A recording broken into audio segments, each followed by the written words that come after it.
कुछ कच्चे रास्तों से जाना पड़ता है आपको, और बरसात के टाइम इधर आने की कोशिश ना करें, वही ज़्यादा बेहतर होगा। क्योंकि ये देखो करने आपने, मैं बताता हूँ आपको कि बड़ी भयानक वाली पाप लग जाएगी आपको। जरूर रखिएगा क्योंकि फिसलन भी हो सकती है।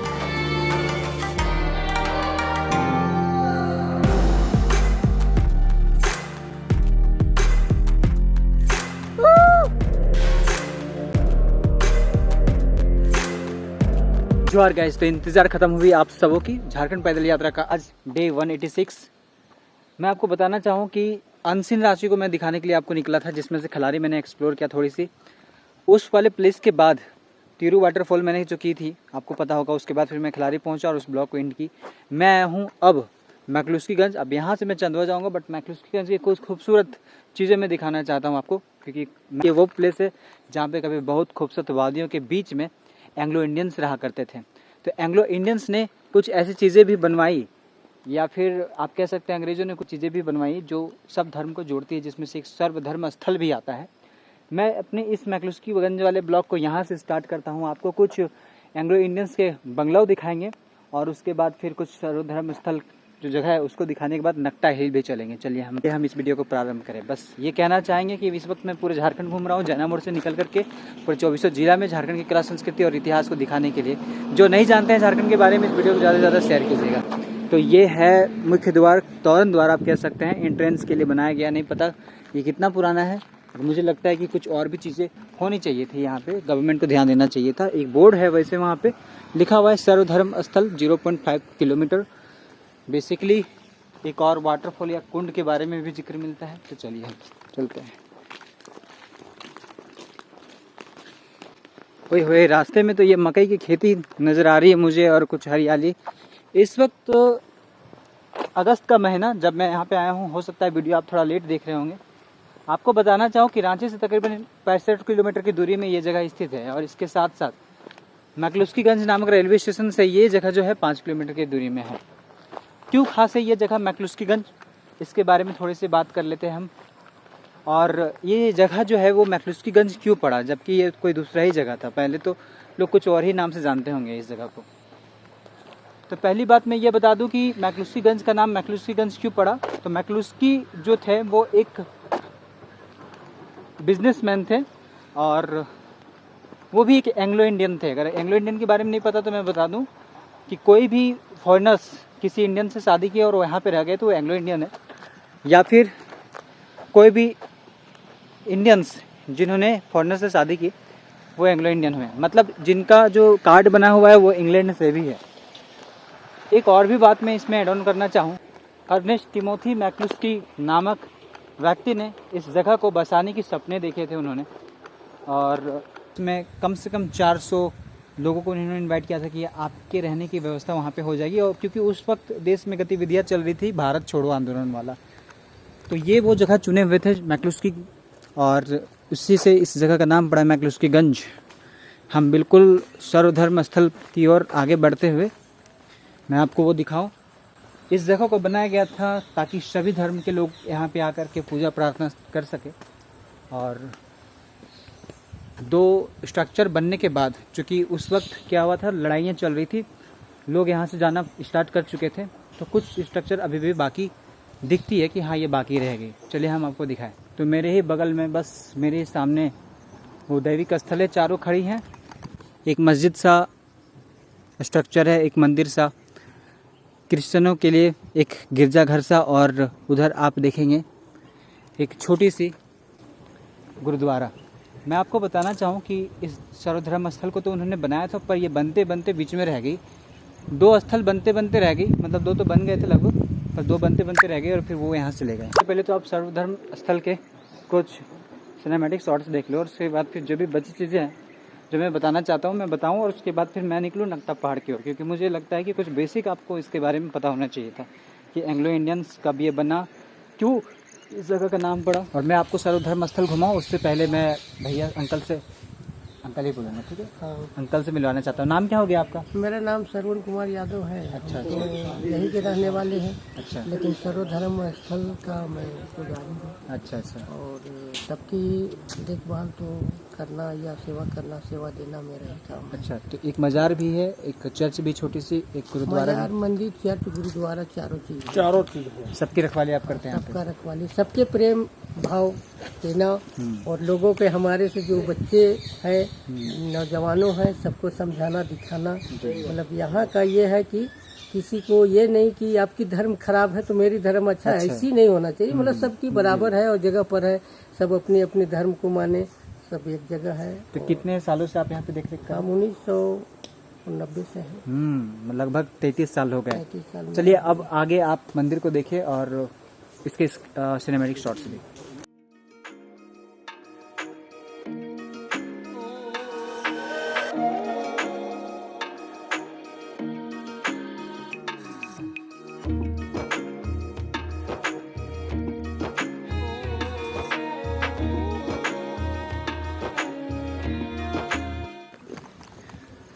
चलिए तो मैं थोड़ी सी बाकी जो भी बची हुई स्टोरी मैं उसको बताऊं। 1933 ईस्वी में मैक्लुस्की नामक जो वहाँ पे एक बिजनेसमैन की तरह थे, वो एक्चुअली एंग्लो इंडियंस के संस्थापक थे, या आप कह सकते हैं कि लीडर्स थे। तो उन्होंने इस जगह को चुना था और 400 एंग्लो इंडियंस को इनवाइट किया था कि वो यहाँ पे सुरक्षित रहें, सबको कुछ एकड़ ज़मीनें मिल जाएगी और बिल्कुल अंग्रेज जैसे रहते थे, उनकी जो परिवेश था, जो रहने की मकानें थी, बहुत तरह की सुविधाएं, जो भी सुविधा उनकी दी गई थी, वो सारे सुविधाओं के साथ इस जगह पे उन्होंने रहने की व्यवस्था करवाई थी, जिसके लिए उदय प्रताप नाथ सहदेव जी के द्वारा इस जगह को डिक्टेट किया गया था। उनके द्वारा ये ज़मीन खरीदी गई थी, मैक्लुस्की ने खरीदा था इस ज़मीन को। उदयनाथ सहदेव जी ने इस जगह को इस शर्त में बेचा कि जितने भी ट्राइब्स लोग रहते हैं यहाँ पे, ट्राइबल लोग रहते हैं, उनको इन लोगों से कोई परेशानी नहीं होनी चाहिए। मुझे लगता है कि कहीं ना कहीं कुछ हिस्सा उनके लिए भी इन जगहों में छोड़ा गया, जो कि मुझे समझ में आता है। तो कुछ ये इलाके थे। मैं आपको बताते चलूँ कि अभी उस वक्त तो 400 लोगों को प्रयोजना मिली थी, मतलब ऐसा मिला था कि 400 लोगों को वो इनवाइट किए थे, बट इस जगह पे कुछ 250 लोग आए थे, 250 परिवार आई थी, सॉरी, जिसमें से कुछ बंगलाव इस प्रकार से हैं जो अभी इस वक्त आप स्क्रीन पे देख पा रहे हैं। ऐसे बंगलाव उनको भी मतलब मिली भी थी। अभी जितने भी एंग्लो इंडियंस थे तकरीबन 1990 तक सब इस जगह से चले गए। कुछ बहुत अंगुलियों में गिने जा सकते हैं, उतने मात्र रह गए थे, और इसके बाद भी ये लगभग यहाँ से ख़त्म हो गए। अभी एक एंग्लो इंडियंस बची हुई यहाँ पे, और मैं उनको डिस्टर्ब करना नहीं चाहता हूँ। तो कुछ इस प्रकार से बंगलो थे यहाँ पे, जैसे कि देख रहे हैं जंगलों के बीच में, झाड़ियों के बीच में ये वीरान पड़ा बंगला, ये उसी काल का है, ये उसी वक्त का। तो चलिए अब हम नक्टा पहाड़ की ओर चले। फाइनली नक्टा पहाड़, ये वो जगह जब आप मैक्लुस्कीगंज जाते हैं तो वहाँ पे जाना नहीं भूलते, बिकॉज वो पहाड़ ही अपने आप में एक बहुत खूबसूरत पर्यटन स्थल है। चलिए अब हम चलते हैं शैलेश सर के साथ।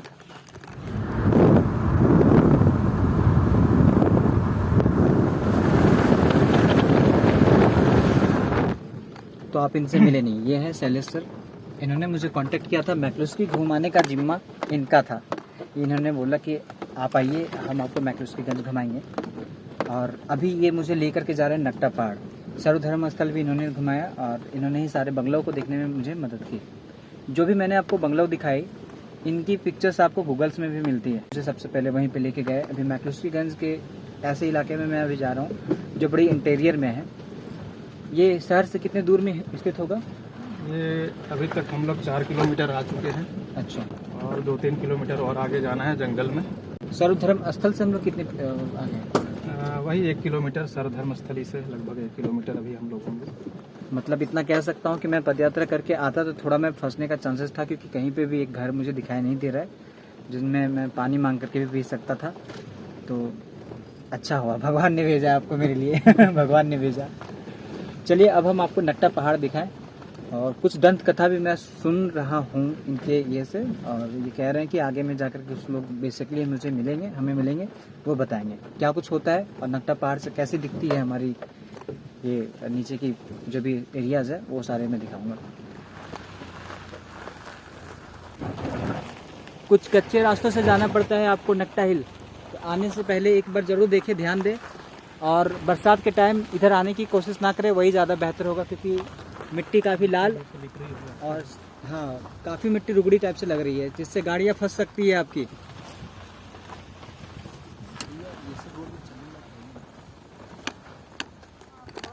बस नक्टा पहाड़ चढ़ने को है और पहाड़ गजब का दिख रहा है यहाँ से। अभी फिलहाल साइकिल स्टैंड में है और रास्ते क्या एकदम कच्चे रास्ते वाली थी यार, यहाँ से गजब दिख रहा है। तो एक और एडवेंचर जर्नी की शुरुआत हो चुकी है, हम लोग दोनों निकल चुके हैं। बट यही है कि हमें बोला गया है जितना जल्दी हो सके उतरिए, मतलब अभी टाइम हो रहा है 4-4:30 बजे तक की टाइमिंग दी गई है। पत्थरों के बीच से जाते हैं, क्या एडवेंचरस ट्रिप लग रही है ये वाली।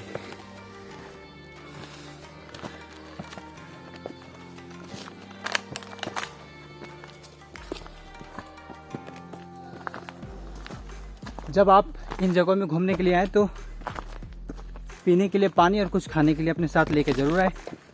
बट वन मोर टाइम, इन जगहों पे अपने कचरे ना फेंके। बेहतर होगा कि आप एक बैग लेकर के आए और उस बैग में ही अपनी संपत्ति आप डाल करके लेके जाएं। चलो, कुछ और चढ़ाई बाकी रह गई और कुछ इस प्रकार से पत्थरों को चढ़ते हुए पार करके जाना पड़ेगा।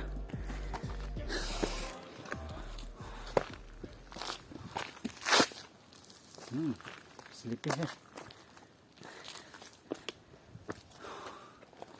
लगभग हालत ख़राब हो गई, बट अच्छी खबर यह है कि हम लगभग पहुंच गए हैं और थोड़ी सी धुंध भी छाई हुई है, नहीं तो नीचे के नज़ारे और भी देखने को मिलते हैं। इसलिए भाई लोग उधर से ही आ रहे हैं।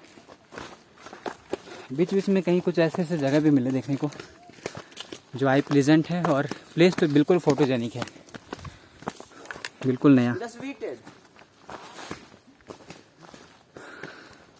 छपरी बॉयज, कैसा लग रहा है आपको? काफ़ी थकान भरा, लेकिन एडवेंचरस। थोड़ी सी और दूरी तकरीबन 100 मीटर की, उसके बाद हम टॉप में होंगे। So ladies and gentlemen, here we go. This dynamic place, यही है वो नक्टा पहाड़।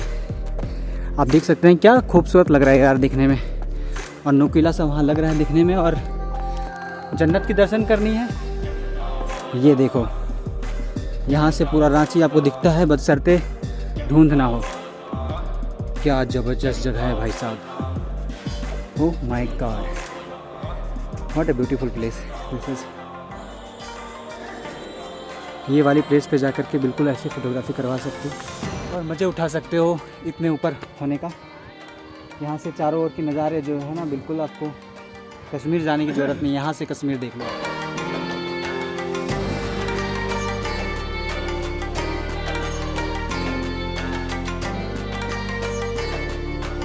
कुदरत का कमाल देखो यार, क्या पत्तों की तरह उन्होंने चट्टानों को सजा के रखा है। एक चट्टान है, महज एक चट्टान, इससे इसको ऐसे सजा करके रखा गया है जैसे लग रहा है कि भगवान ने रखा है। यहाँ पे भी एक प्लेट की भांति लग रही है, वो भी प्लेट लग रही है, और ये भैया लोग घूमने के लिए आए हैं। क्या खतरनाक नज़ारा लग रहा है यहाँ से देखने में।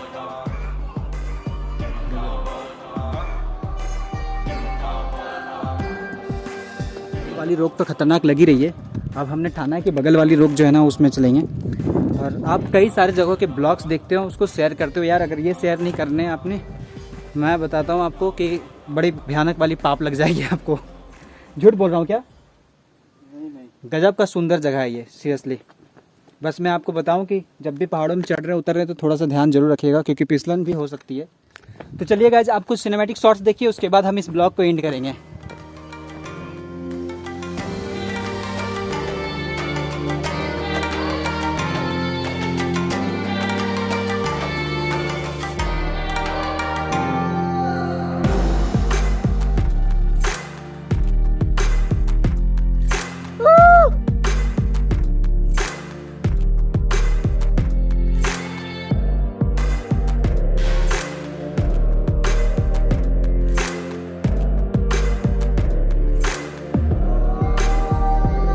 तो कमेंट सेक्शन में कमेंट करके बताएं गाइस कि आपको सिनेमैटिक शॉट्स और ये नक्टा पहाड़ लगा कैसा। और अब मैं यहाँ से नीचे की ओर जा रहा हूँ और क्या गजब का मज़ेदार नज़ारा है गाइस। अभी अभी धुंध खत्म ही हुई, मन कर रहा है कि अपने नग्न आँखों से इसको देखते रहूँ, निहारता रहूँ। माँ का सब मज़ा आ जा रहा है। बट क्या ही मैं बोलूँ, फोटोजेनिक और ब्लॉगिंग करने के लिए अगर मैं नहीं आता तो सच में यहाँ पे बैठा रहता। तो चलिए अब हम जल्द ही मिलेंगे आपसे एक अगले ब्लॉग में। तब तक के लिए खुद का ख्याल रखिएगा, खुश रहिएगा। हाँ, और ये पर्यटन स्थल की जो ब्लॉग है उसको ज़्यादा से ज़्यादा शेयर कीजिएगा ताकि हमारे झारखंड को भी लोग जानें। चलिए मिलते हैं जल्द ही। जोहार झारखंड।